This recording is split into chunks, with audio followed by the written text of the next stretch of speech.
사랑과 은혜가 풍성하신 하나님, 오늘도 우리가 주님 앞에 나와 이렇게 하루를 시작할 수 있도록 우리의 발걸음을 인도하여 주심에 감사를 드립니다. 하나님, 변해져 가는 이 계절을 보면서 하나님의 섭리하심을 저희가 느낍니다.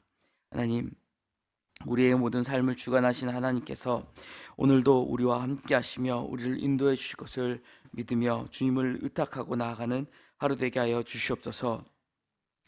하나님, 이제 이번 주면은 대림절 첫째 주를 맞이합니다. 주님께서 이 땅에 오심을 기억하는 이 성탄의 계절을 맞이하는 저희 마음 가운데에 주님께서 이 땅에 오신 것이 어떠한 의미인지를 되새길 수 있는 그러한 시간을 갖게 하여 주시고, 또 주님께서 이 땅에서 우리에게 보여주신 하나님의 사랑을 우리 마음 안에 품고 그 사랑을 전하며 나아가는 주의 자녀들이 되게 하여 주시옵소서. 하나님, 우리가 늘 하나님 안에서 살아가면서 하나님만을 의지하며 살아가는 삶을 살아가기 원합니다. 나의 힘으로 하고 또 나의 힘으로 되지 않을 때 찾는 하나님이 아니라 나의 모든 것을 하나님께 의탁하고 나아갈 수 있는, 전적으로 내 모든 것을 하나님께 맡길 수 있는 믿음을 저에게 허락하여 주시옵소서. 하나님, 저희에게 이 영화교회라는 공동체를 허락하여 주심에 감사를 드립니다. 우리가 주의 이름으로 모여 주님의 귀한 사명을 받아 그 사명을 감당하며 나아가는 공동체로서 서로 예수 그리스도의 사랑의 띠로 하나 되게 하여 주시옵소서. 하나님 세워주신 이 교회를 통하여 하나님 영광 올려드리는 그러한 교회 되기를 원합니다. 서로를 돌아볼 수 있는 믿음을 우리에게 허락하여 주시고 서로를 사랑으로 섬기며 나아갈 때에 저희가 더욱 든든히 세워져 나아갈 것을 믿습니다. 주님께서도 우리가 서로 사랑할 때에 사람들이 너희가 내 제자인 줄 알리라 하셨습니다. 우리가 서로 사랑함으로써 더 많은 이들에게 하나님의 사랑을 전할 수 있게 하여 주시고 더욱 많은 영혼을 하나님께로 인도해 나아갈 수 있는 귀한 사명을 감당하는 저희 되게 하여 주시옵소서. 하나님, 또한 교회에 많은 직분자들을 세워주셨습니다. 주님의 은혜와 지혜를 더하여 주사 맡겨주신 사명을 감당함에 부족함이 없는 직분자들 되게 하여 주시옵소서. 특별히 이제 각 선교회별로 또 구역별로 또 내년 한 해를 이끌어갈 리더들을 세워 나아가고 있습니다. 하나님께서 준비된 일꾼들을 세워주시되 순종할 수 있는 믿음을 허락하여 주시고 충성할 수 있는 믿음을 허락하여 주셔서 또 세워진 이들을 통하여 주님의 몸된 교회가 더 굳건히 서갈 수 있도록 하나님 함께하여 주시옵소서. 그들의 헌신을 통하여 많은 성도들이 더욱더 믿음을 회복하고 더욱더 그 믿음이 자라 하나님의 일꾼으로 서가고 있음을, 또한 그 결실을 볼 수 있게 하여 주시옵소서. 하나님, 우리의 자녀들을 위하여 우리가 기도합니다. 하나님, 우리 교회 학교에서 자라고 있는 우리의 자녀들 무엇보다 믿음으로 자라기를 원합니다. 세상과 짝하지 아니하게 하여 주시고 하나님 안에서 믿음으로 성장할 때에 정말 하나님의 자녀로서 자랄 수 있게 하여 주시옵소서. 그리하여 이 땅 가운데서도 하나님 맡겨주신 사명을 잘 감당하여 이 세상의 빛과 소금의 존재로 살아가는 우리의 자녀들 되게 하여 주시옵소서. 우리 교회 학교가 더욱 부흥할 수 있도록 하나님 부흥의 불길을 일으켜 주시고 또 이들을 맡아 양육함에 부족함이 없도록 늘 헌신하는 모든 교사들, 그 교사들 가운데에서도 하나님께서 영육간의 강건함을 허락하시며 늘 지혜와 성령으로 덧입히셔서 우리 아이들을 믿음으로 자람에 부족함이 없도록 하나님 함께하여 주시옵소서. 특별히 수능을 치르고 이제 남은 입시의 과정을 진행하고 있는 자녀들이 있습니다. 입시 가운데에도 하나님의 역사가 그들 가운데 있음을 그들이 기억하게 하여 주시고 하나님께서 나의 삶을 인도하실 것이라는 그 믿음을 잃지 않게 하여 주시옵소서. 하나님, 그들을 통하여 좋은 일꾼으로 세워질 수 있도록 그들의 앞길을 주님께서 친히 인도하여 주시옵소서. 하나님, 또한 우리 교회 안에 영육간의 연약한 형제 자매를 위하여 간구합니다.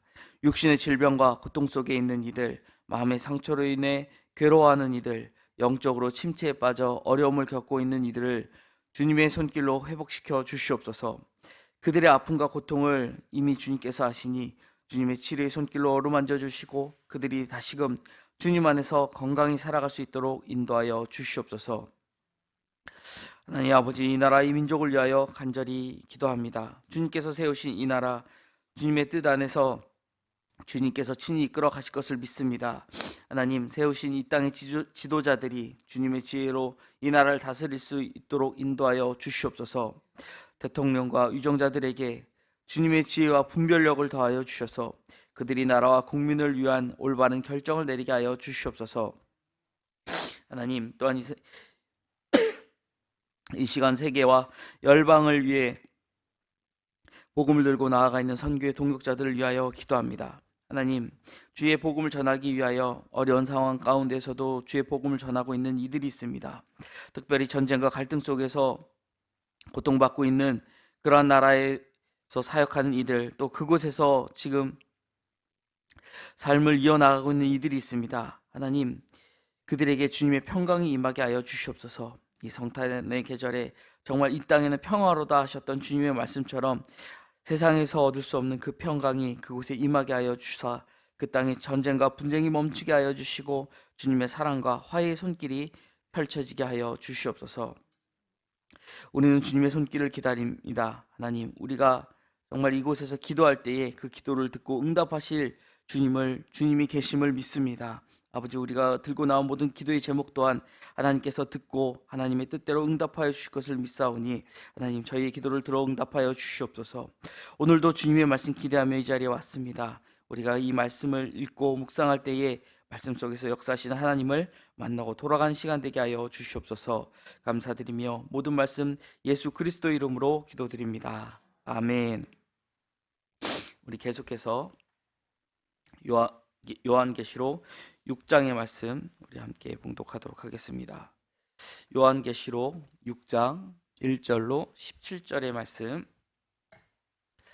저희가 한 목소리로 봉독하도록 하겠습니다.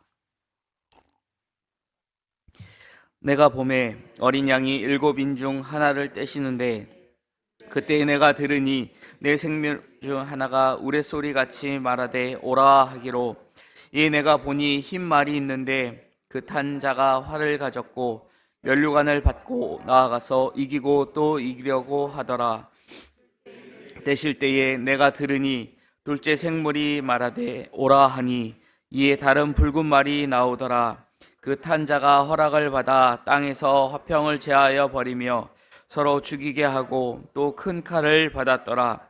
셋째 인을 떼실 때에 내가 들으니 셋째 생물이 말하되 오라 하기로, 내가 보니 검은 말이 나오는데 그 탄 자가 손에 저울을 가졌더라.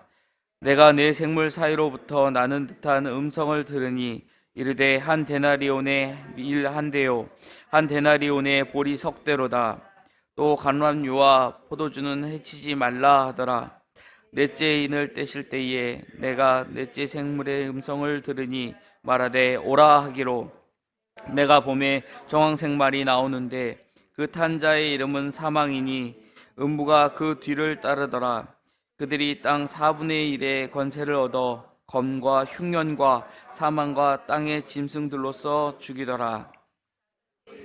떼실 때에 내가 보니 하나님의 말씀과 그들이 가진 증거로 말미암아 죽임을 당한 영혼들이 제단 아래 있어 큰 소리로 불러 이르되 거룩하고 참되신 대주제여, 땅에 거하는 자들을 심판하여 우리 피를 갚아주시기를 어느 때까지 하시려 하나이까 하니, 각각 그들에게 흰 두루마기를 주시며 이르시되 아직 잠시 동안 쉬되 그들의 동무 종들과 형제들도 자기처럼 죽임을 당하여 그 수가 차기까지 하라 하시더라.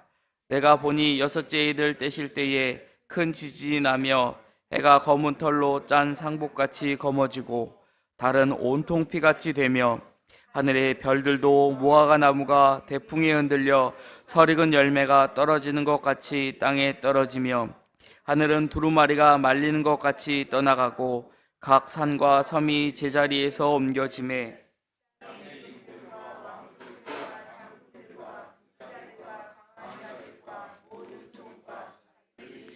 굴과 산들의 바위 틈에 숨어 산들과 바위에게 말하되 우리 위에 떨어져 보좌에 앉으신 이의 얼굴에서와 그 어린 양의 진노에서 우리를 가리라.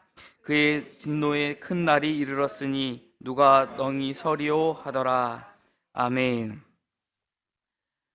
오늘 말씀을 보면은 우리가 요한계시록에 나오는 일곱 개의 심판 혹은 또 재앙이라고 부르는 삼중7 재앙에 대해서 이제 시작이 됩니다. 그 중에 첫 번째는 이제 일곱 개의 인을 떼면서 나타나고 있는 심판의 모습이 그려져 있습니다.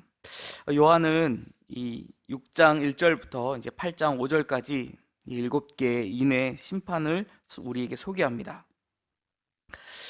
우리가 이 보고 있는 첫 번째 1절, 2절에 나타나는 첫 번째 인을 뗐을 때의 모습을 보면 이제 여기서부터 네 번째 인을 뗄 때까지는 이제 말의 형상이 등장을 하는데 이 네 개의 말이 각각 그 색이 다르다라는 것을 우리가 볼 수 있죠. 어린 양이 첫 번째 인을 떼자 네 생물 가운데 하나가 오라라고 명령을 하고 내가 보니 흰 말과 흰 말을 탄 자가 보였다라고 지금 요한은 기술하고 있습니다. 흰 말을 탄 자가 우리가 이제 19장에 나오는 말씀 때문에 예수 그리스도가 아니냐라는 그런 견해도 있지만 여기에 나오는 것은 이제 19장에 나오는 그 흰 말을 탄 자하고는 조금 다르다라는 것을 우리가 기억하고 넘어가야 할 것입니다. 여기서 나오는 그 존재가 어떤 존재인지는 정확히 묘사되어 있지는 않지만 이 본문의 맥락으로 보면은 이 세상을 심판할 그런 존재이다라는 것을 우리가 알 수 있죠. 이 첫 번째 흰 말은 지금 활을 들고 있고 면류관을 받았다라고 이야기를 하는데 여기 뭐 흰 말이라든지 아니면 활이라든지 이 면류관이라고 하는 것은 이 전쟁을 의미한다라고 우리가 볼 수 있습니다. 이 전쟁을 지금 의미하는 것으로서 요한이 이 요한계시록을 기록했을 때 당시에 이 시대적인 그 배경을 조금은 이렇게 이 문학이라는 이 글 안에 담고 있다라는 것을 우리가 기억할 필요가 있습니다. 물론 이 요한계시록을 요한이 자기가 어떤 상상력을 가지고 그렇게 기록한 것이 아니라 철저히 하나님이 주신 계시를 가지고 기록한 책이긴 하지만 우리 하나님께서도 우리가 아는 것처럼 전혀 이 세상과 지금 우리의 상황과 전혀 동떨어진 방법으로 그렇게 역사하시는 경우는 없습니다. 거의 없죠. 뭐 우리가 출애굽 때의 10가지 재앙 이렇게 특별한 일이 아니라면 하나님께서는 그 상황 그대로를 사용하셔서 우리가 이해할 수 있게끔 우리에게 그 능력을 보이시고 또 하나님의 뜻을 가르치신다라는 것이죠. 여기 첫째 인을 뗄 때에 활을 가지고 있는 흰 말을 탄 자에 대해서 지금 묘사를 했는데 이 1세기에 유일하게 말을 타면서 활을 사용했었던 그러한 군대가 있습니다. 이들을 파르티아인들이다라고 이야기를 하는데 아마 그 배경을 가지고 하나님께서 이 계시의 말씀을 받는 자들로 하여금 쉽게 더 이것을 이해할 수 있게 하신 것이 아닐까라고 생각되어집니다. 당시 이 로마가 제국을 이루고 있었는데 로마에게 있어서 이 파르티아인들은요 상당히 위협적인 존재였다라고 합니다. 어느 정도로 위협적이었냐라고 하면 로마 동부전선에 이들이 이제 포진이 돼 있었는데 로마 군들조차도 그들에게 패해서 물러날 수밖에 없는 두 번이나 역사 가운데에서도 그러한 전쟁의 결과가 증명해 주는 것이다라고 이야기를 합니다. 또 뿐만 아니라 그때 당시에 아주 두려운 소문이라고 할 수 있는 그러한 소문이 있었는데 당시 그들에게 죽임을 당했던 네로 황제가 사실은 죽은 것이 아니라 이제 파르티아로 피신을 해 있으면서 이제 금명간 이 네로라는 이 황제가 파르티아 군대를 이끌고 로마를 다시 침공해서 자신을 몰아냈었던 그들에게 복수를 하고 로마에서 폭정을 재개할 것이라는 그러한 소문이 로마 안에 퍼져 있었다라는 것이죠. 요한은 본문에서 심판의 심각성을 고취시키기 위해 이러한 소문을 사용하고 있다라는 것입니다. 특별히 이런 효과를 더욱 강화시키는 표현을 보면 그 후반부에 이기고 또 이기려 하더라라는 이러한 표현이 있습니다.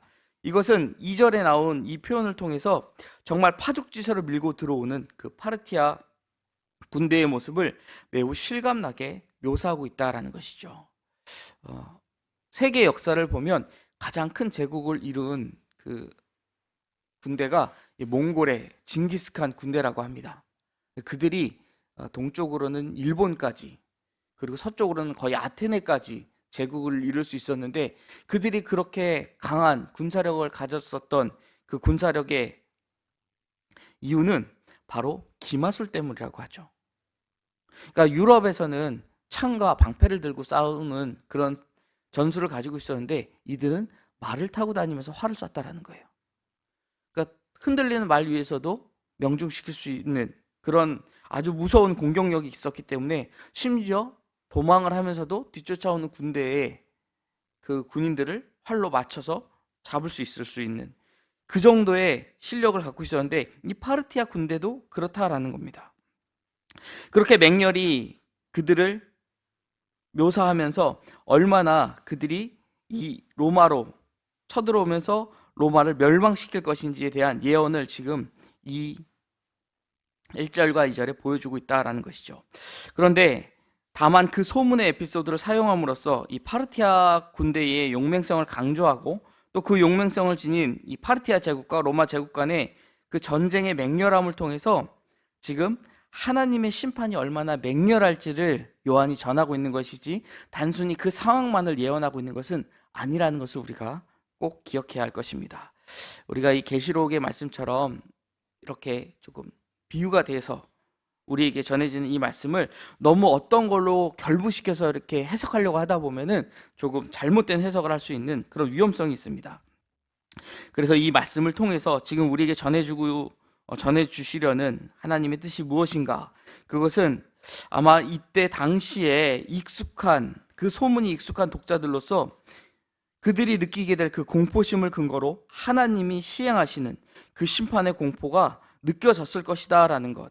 그래서 지금 이 말씀을 통하여 그 심판의 유형이 얼마나 무섭고 두려운지를 우리에게 전하고 있다라는 것이죠.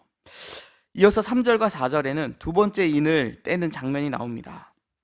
첫 번째 인을 뗐을 때 보시면, 첫 번째 인이 떼어지고 나서 2절에 이에 내가 보니라고 하는 그런 표현이 나오는데, 두 번째 인을 뗄 때에는 내가 본다라는 그런 표현이 없습니다.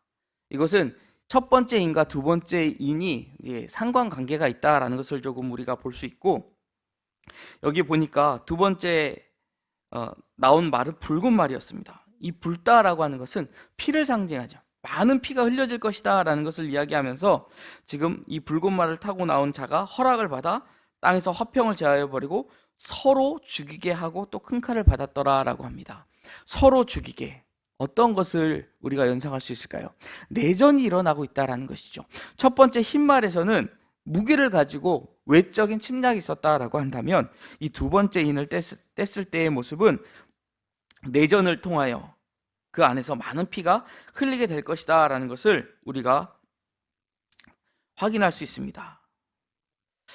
또한 하나님께서 여기 보시면은 허락을 받아 이 땅의 화평을 제하여 버리고 라고 하는데, 하나님께서는 파괴적인 전쟁이 하나님의 심판의 도구로 사용된다라는 것은 우리가 구약을 통해서도 알 수 있습니다. 그런데 하나님이 전쟁을 일으키도록 조장하셨다라는 것은 아니죠. 오히려 이 전쟁이 일어났다라고 하는 것은요, 하나님께서 전쟁을 일으키신 게 아니라 사람들의 그 악함을 통해서 전쟁이 일어나는 것을 방관하셨다라는 거죠. 우리가 하나님의 사랑을 반대로 표현한다라고 하면 그것을 하나님의 육이다, 하나님께서 그를 내버려 두셨다라고 표현을 합니다. 이처럼 하나님께서 그들을 내버려 두셨기에, 그들의 악함을 제한하지 않으셨기에 이러한 일들이 벌어졌다라는 것이죠. 우리가 구약에 보면 동해 사상 상해 보복법이라고 있습니다. 쉽게 얘기하면 눈에는 눈, 이에는 이. 어떤 이들은 어떻게 성경에 하나님께서 그렇게 잔인하게 복수하라고 말씀하실 수 있느냐라고 이야기하시는 분들도 계시지만, 하나님께서는 오히려 인간의 악함을 아시고 거기까지만 할 수 있다라고 제한을 그으셨다는 거예요. 만약 하나님께서 그런 제한을 두지 않으셨다면 이 세상은 이미 진흙탕이 되어버리고 말았을 것입니다. 이제 이어서 5절과 6절을 보면 세 번째 인이 나옵니다. 세 번째 인은 검은 말이 나오고, 그 검은 말을 탄 자가 나와서 저울질을 합니다. 그리고 여기 보면 한 데나리온에 밀 한 대요, 한 데나리온에 보리 석 대다라고 이야기를 합니다.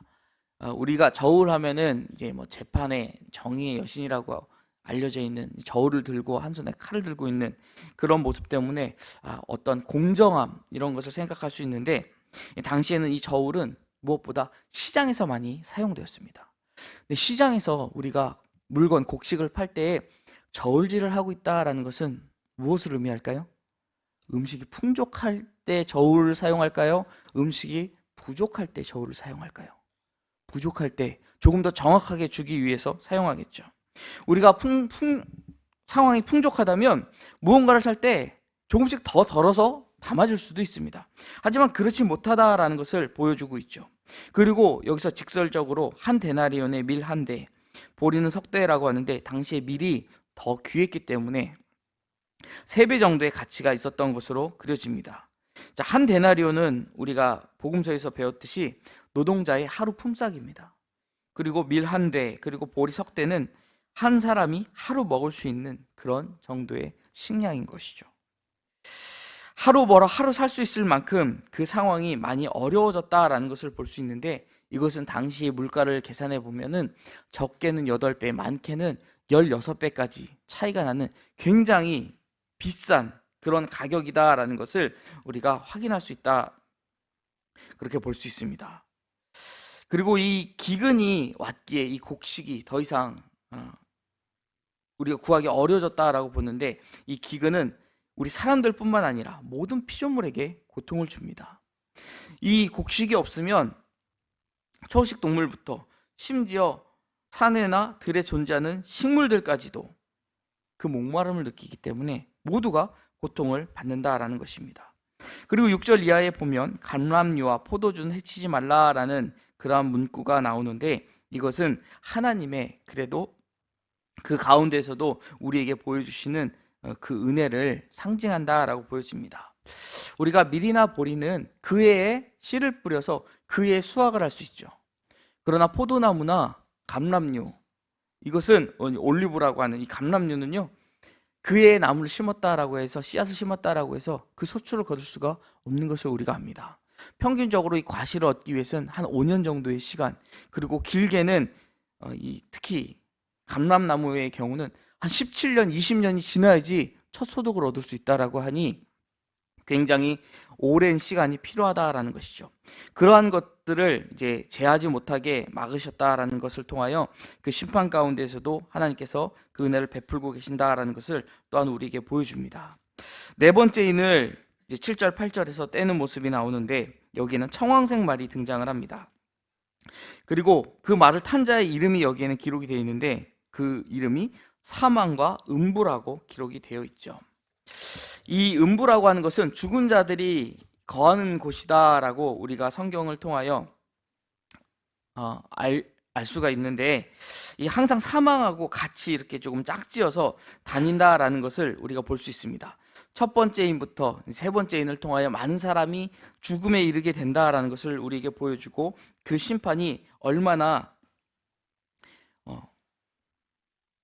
무섭게 이제 이행될 것인지에 대해서 우리에게 또 이것을 보여주고 있다라고 우리가 볼 수 있습니다. 그리고 9절부터 11절에는 다섯째 인을 떼는 모습이 나오는데, 이제 여기에서는 앞의 경우와 달리 심판의 내용이 아니라 하나님의 말씀, 그리고 그 증거로 인해 죽은 성도들이 신원을 하며 탄식하는 그 탄식이 언급되어 있습니다.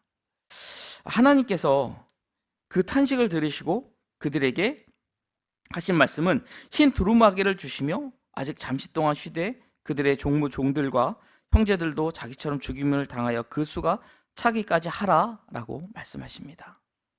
흰 두루마기를 주셨다라고 하는 것은요, 가장 그 높은 신분에 얻을 수 있는 그 옷을 주셨다, 즉 너희들에게 천국의 백성이 될 것을 이미 약속하셨다라고 우리가 볼 수 있습니다. 그런데 바로 그것을 갚아주는 것이 아니라 지금 잠시 동안 쉬라 말씀하시면서 그 수가 차기까지, 즉 더 많은 이들이 순교할 때까지 그 수가 차기까지 때를 기다리라 라고 말씀하셨다라는 것이죠. 그리고 12절 이하에 보면 이제 여섯째 인을 떼는 모습이 등장을 합니다. 여섯째 인을 떼면서 앞에와는 전혀 다른 정말 더 심각한 상태의 모습을 보여주는데, 이제 큰 지진, 해가 검은 털로 짠 상복하지, 해도 검어지고 달도 온통 피같이 변하면서 별들이 우수수 떨어지는 그러한 모습을 우리에게 보여줍니다. 그때 15절에 보면 땅의 임금들과 왕족들과 장군들과 부자와 강한 자들은 모든 종과 자유인들이 굴과 산들의 바위틈에 숨어서 산들과 바위에게 말하되 우리 위에 떨어져 보좌에 앉으신 이의 얼굴에서와 그 어린 양의 진노에서 우리를 가리라. 그 진노로부터 우리를 막아달라라고 지금 이야기하고 있는 것입니다. 그러나 아무리 그들이 이 땅에서 권력이 있고 힘이 있고 부가 있다 한들 하나님의 진노에서 벗어날 수 없다라는 것이죠. 하나님께서 우리에게 이 심판을 행하실 때에는 그 어떤 누구도 피할 수 없다라는 것입니다.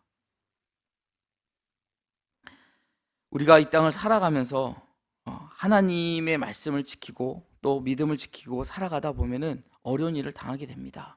우리가 초대교회에서부터 많은 순교자들이 또한 있었습니다. 지금 요한은 어려운 상황 가운데에서도 그 믿음을 지키기 위해 그들의 목숨을 다하고 심지어 순교의 길을 걷는다 할지라도 그 하나님의 도를 떠나지 말라라는 그 메시지를 지금 이 말씀을 통하여 우리에게 전해주고 있습니다. 분명히 심판은 임할 것이다 라는 것이죠. 그 심판은 예수 그리스도를 믿는 성도에게나 믿지 않는 불신자에게 동일하게 임한다라는 것입니다. 그러나 그 심판이 임했을 때에 우리가 이 믿음을 저버리지 않는다라고 한다면 하나님께서는 반드시 우리에게 흰 두루마기를 주시며 우리를 하나님의 나라에 임할 수 있도록 허락하신다라는 것이죠. 사람들은 세상이 권력자들과 부유한 자들의 각축장이라고 생각을 합니다. 하지만 요한계시록은 하나님이 세상의 역사를 주관하시며 인간의 역사는 결국 영원한 심판을 향해 달려가고 있다라고 가르치고 있습니다. 이에 우리가 어느 세력에 속한 자로서 이 땅을 살아가야 하는가를 우리가 생각해 볼 필요가 있습니다. 우리는 권력과 돈과 죽음의 권세가 아니라 하나님의 말씀의 권세를 붙잡고 순교자의 삶을 살아가기를 두려워하지 않는 거룩한 성도의 길을 걸어야 할 것입니다. 우리의 삶 가운데 오는 어떠한 시련과 또 어려움 가운데서도 이러한 믿음을 잃어버리지 않고 하나님 앞에 설 수 있는 자들이 되기를 주님의 이름으로 축원드립니다. 기도하겠습니다. 하나님 아버지, 이 땅을 살아가면서 우리가 바라보는 이 모습들 가운데에 또 힘을 갖고 있고 권력을 쥐고 있다 한 사람들을 볼 때에 우리가 저들을 부러워하고 저들처럼 되고자 노력하는 것이 아니라 그 가운데서도 우리가 진리의 말씀 가운데 바로 서서 하나님의 말씀에 순종하며 나아가는 주의 거룩한 성도가 되기 원합니다. 하나님, 우리가 하나님의 말씀의 권세를 붙잡고 그러한 순교자의 삶을 살아갈 수 있는 믿음을 허락하여 주사 이 땅 가운데 구별된 자로서 이 세상에 정말 구원의 복된 소식을 전하는 자로서 살아갈 수 있도록 우리를 인도하여 주시옵소서. 감사드리며 예수 그리스도 이름으로 기도드립니다. 아멘.